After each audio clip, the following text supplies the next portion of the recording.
حصول برکت کے لیے حضور صلی اللہ علیہ وآلہ وسلم کی ذات کریمہ پر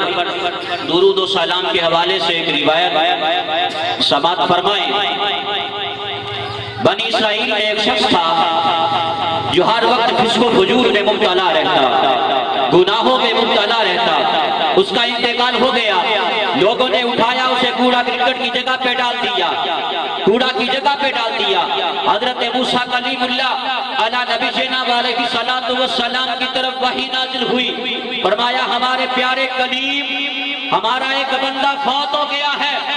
لوگوں نے اسے کوڑا کی جگہ پہ ڈال دیا ہے، جاؤ اسے اٹھاؤ، اسے غسل بھی دو، کفن بھی دو، تجہیز و تکفین کا معاملہ بھی کرو، اور لوگوں کو اس کے جنازہ میں شریک ہونے کی دعوت بھی دو، لوگوں کو اس کے جنازہ میں شریک ہونے کی دعوت بھی دو۔ حضرت موسیٰ کلیم اللہ علیہ نبی جناب علیہ الصلوۃ والسلام جب آئے، حکم خداوندی تھا، آپ نے آتے ہی پہچان لیا کہ یہ تو بندہ بہت بڑا مجرم تھا،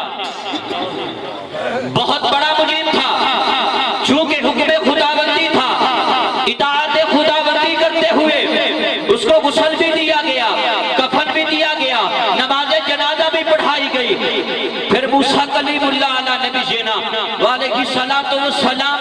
رب کی بارگاہ میں التجا کرتے ہیں کہ مولا یہ تو بندہ بہت بڑا مجرم تھا، بہت بڑا مجرم تھا، اس نے کون سا ایسا عمل کیا جو تیری بارگاہ میں محبوب ہو گیا اور اس کی بخشش کر دی گئی؟ رب کائنات نے فرمایا میرے پیارے کلیم یہ واقعی بہت بڑا مجرم تھا، عذاب نار کا حقدار تھا، مگر سن اس نے ایک بار تورات کے اندر میرے پیارے حبیب محمد مصطفیٰ صلی اللہ علیہ وآلہ وسلم کا نام مبارک لکھا ہوا دیکھا، اس کو چوما، آنکھوں سے لگایا، میرے حبیب کی ذات پر درود و سلام پڑا، اس کا یہی عمل مجھے پسند آ گیا، اس کے سارے گناہ میں نے بخش دیے اور اس کی مغفرت فرما دی۔ تکبیر، نعرہ رسالت، نعرہ حیدری۔ تو تعظیم جس نے کی ہے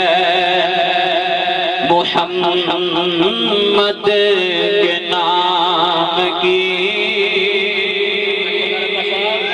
تعظیم جس نے کی ہے محمد کے نام کی، اللہ نے اس پہ آتش دوزخ